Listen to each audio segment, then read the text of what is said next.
أعوذ بالله من الشيطان الرجيم. بسم الله الرحمن الرحيم. ومن يقتل مؤمنا متعمدا فجزاؤه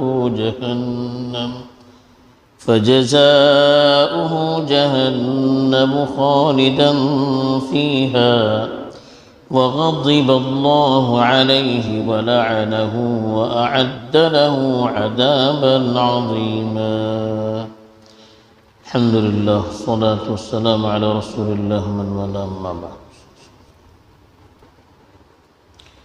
پیچھے جو آیت تلاوت کی گئی تھی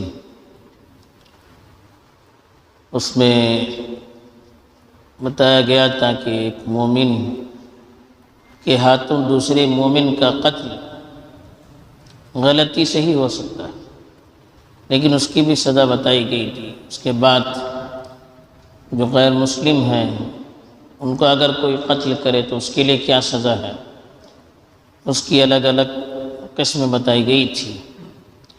اب جو آیت تلاوت کی گئی ہے یہ قرآن مجید کی سخت ترین آیتوں میں سے ایک آیت ہے، بلکہ بعض لوگوں نے لکھا ہے کہ سب سے بڑی وعید اسی آیت میں آئی ہے. اس میں خاص طور پر ایک مومن کو عمدن جان بوجھ کر قتل کرنے پر وعید سنا دی گئی ہے.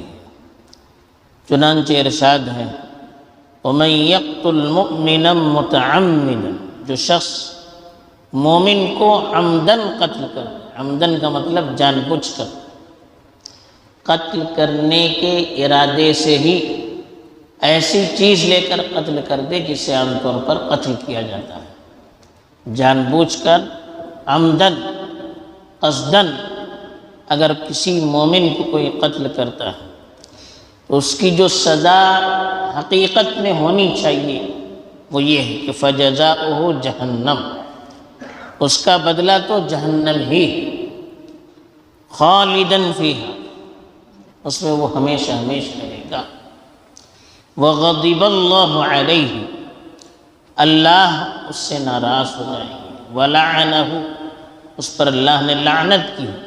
وأعد له عذابا عظیما، اور اس کے لیے بہت بڑا عذاب تیار کر رکھا ہے. اب دیکھیے پہلی چیز جو بتائی، ایک مومن کو عمدن قتل کرنے پر اس کی سزا تو ہمیشہ ہمیشہ جہنم میں رہنا، یہ حقیقت میں اس کی سزا ہونی چاہیے. دوسری چیز اللہ اس پر ناراض ہوتے ہیں. تیسری چیز اس پر اللہ کی لعنت ہوتی ہے. چوتھی چیز اس کے لیے سخت ترین اور بہت بڑا عذاب اللہ نے تیار کر رکھا. اتنی سخت وعید سنائی کسی مومن کے قتل کرنے پر. یہ الگ بات ہے کہ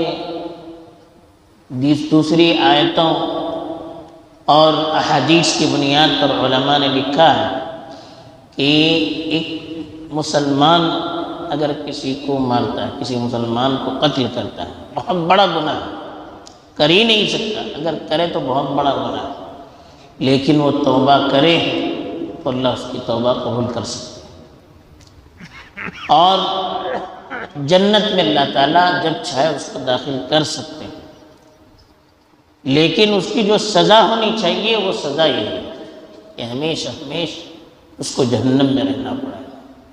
اللہ اس سے ہمیشہ کے لیے ناراض ہو جائیں گے، اللہ ہمیشہ کے لیے اس پر لعنت کریں گے، اپنی رحمت سے دور کر دیں گے اور ہمیشہ ہمیشہ سخت ترین عذاب میں اس کو رہنا پڑے گا. یہ اصلاً اس کا عذاب ہے، لیکن اللہ کا قاعدہ یہ ہے کہ اللہ تعالیٰ اگر ایمان کی حالت میں ایسے شخص کا انتقال ہو جائے تو اس کو اللہ چاہے تو معاف کر سکتے ہیں. وہ توبہ کریں تو اللہ تعالیٰ اس کی توبہ قبول کر سکتے ہیں. بعض لوگوں نے لکھا ہے کہ یہ اس شخص کے لیے سزا ہے جو مسلمانوں کے قتل کو جائز سمجھ کر اس کا قتل کرے یا اس کو مسلمان سمجھ کر قتل کرے. مطلب اس کے قتل کی بنیاد اس کا ایمان ہے. یہ کفر کی علامت ہو جائے گی کہ ایک آدمی کو ایمان کی وجہ سے ہم قتل کر رہے ہیں تو پھر ہمارا ایمان کہاں رہا؟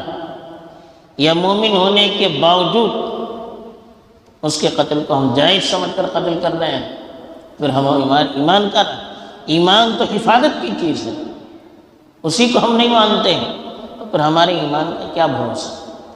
تو اس لیے اگر کوئی کسی اہل ایمان کو مومن سمجھ کر قتل کرتا ہے یا اس کے قتل کو جائز سمجھ کر قتل کرتا ہے، وہ تو اسلام سے نکل جاتا ہے، تو ہمیشہ ہمیشہ کے لیے جہنم میں جائے گا، اللہ کہ وہ توبہ کرے۔ یا یہ بتانا اللہ چاہتے ہیں کہ اصل میں یہی اس کی سزا ہے، لیکن ایمان کی بنیاد پر اللہ چاہے تو اس کو معاف بھی کر سکتے ہیں۔ یہ جو سزا سنائی گئی ہے اس کی وجہ سے اکثر علماء کا کہنا ہے کہ بڑے گناہوں میں سب سے جو بڑا گناہ وہ ہے کسی اہل ایمان کو قتل کرنا۔ اس سے معلوم ہوتا ہے کہ ایمان والے کی جان کے اللہ کے نزدیک کتنی بڑی قیمت ہے۔ بلکہ حدیث میں اتنی بڑی بات بتائی گئی کہ ہم تصور نہیں کر سکتے۔ کہا کہ جب تک زمین پر اللہ اللہ کہنے والا رہے گا، یعنی مومن، تب تک قیامت نہیں آئے گی۔ اس دنیا کو باقی رکھنے کے لیے شرط یہ ہے کہ اس میں مومن رہے۔ اگر کوئی مومن نہیں تو پھر اس دنیا کو باقی رکھنے کا اللہ کے ہاں کوئی جواز نہیں ہے۔ تو اس لیے بہت محتاط رہنا چاہیے، کسی اہل ایمان کو تکلیف پہنچانے سے، قتل تو دور کی بات، تکلیف پہنچانے سے بھی بہت محتاط رہنا چاہیے۔ اللہ تعالیٰ مجھے بھی توفیق دے، آپ کو بھی توفیق دے، آمین وآخر دعوانا الحمدللہ۔ سبحان اللہ وبحمدہ، سبحانک اللہم وبحمدک۔